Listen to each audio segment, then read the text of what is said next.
Hello, welcome to Blackwater Creek Koi Farms. My name is Joe, and I'm here to show you a little bit about what we do and how we do it. We hope you like it.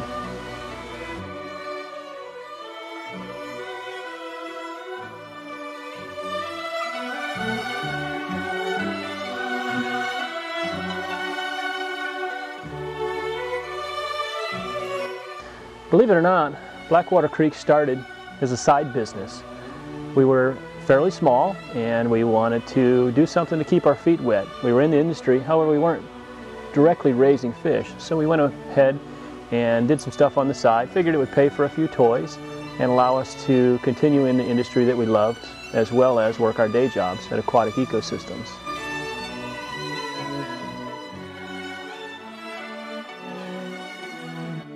Blackwater Creek currently owns and operates 3 farms in northern Florida as well as central Florida.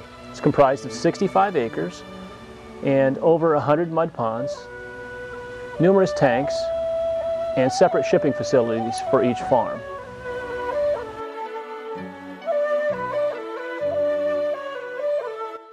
You know, a lot of physical labor goes into raising koi, and I would say out of all the species that we've raised in the past, this is probably the most difficult, partly because of their ability to evade the nets, jump over them, swim under them, and just avoid capture in general.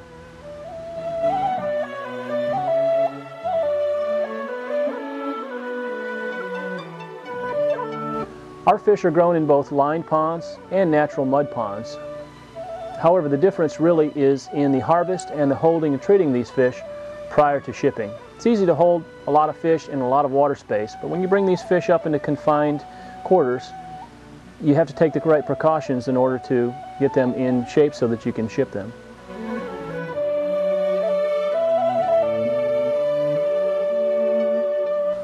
You know, some of the other challenges in koi farming that differ maybe from the hobby is even the feeding of the fish.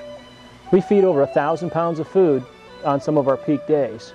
It's a little different than going out and throwing a couple handfuls of food to your favorite pets. This requires large trucks, a lot of heavy lifting, and a lot of food. In this picture here, or in this video, you'll see the fish will literally crawl out of the water to eat the food. Our fish are fed up to 3 times a day on a high-quality Blackwater Creek koi food.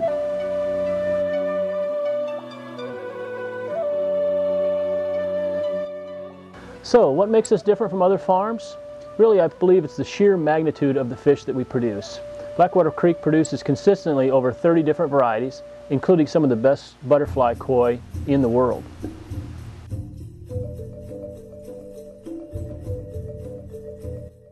You know, people ask us often about diseases and are our fish clean? Well, about 6 years ago, we decided to close the farm to any outside fish. That is, no importing and no bringing fish back once they go to a koi show or anywhere else for that matter. It wasn't really the popular thing to do back then. If you weren't an importer, well, you really weren't nothing, as some people thought. We found that in order to get all of the varieties that we needed to sell our customers, we had to buy from many, many different places.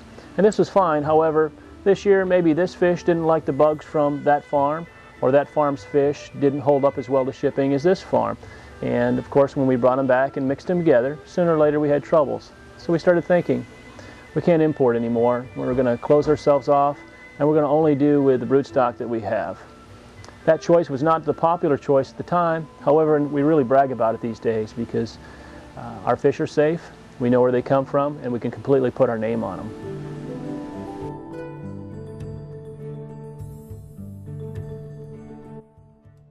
So, some people often ask me, you know, what's the most challenging part of koi farming to you?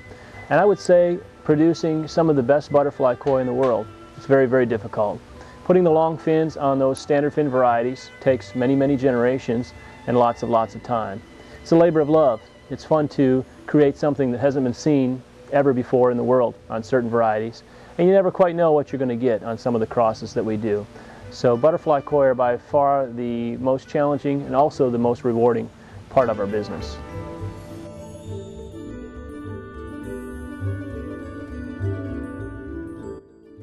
You know, there are many, many fish that catch my eye along the way. I can't say that I particularly have a certain variety that I like better than others.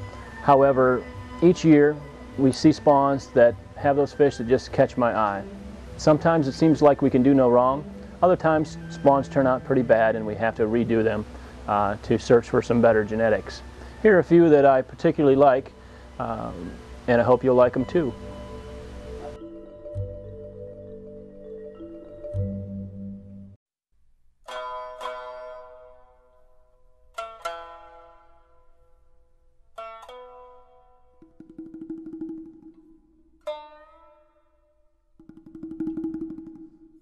You know, I don't brag a lot about the Gosanke varieties that we produce. However, we do produce some very high quality in both standard fin and butterfly varieties each year.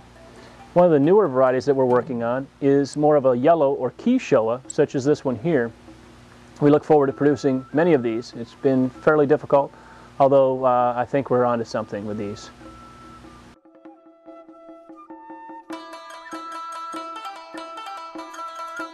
I feel producing all of these varieties and sizes consistently is a very difficult task that we excel at.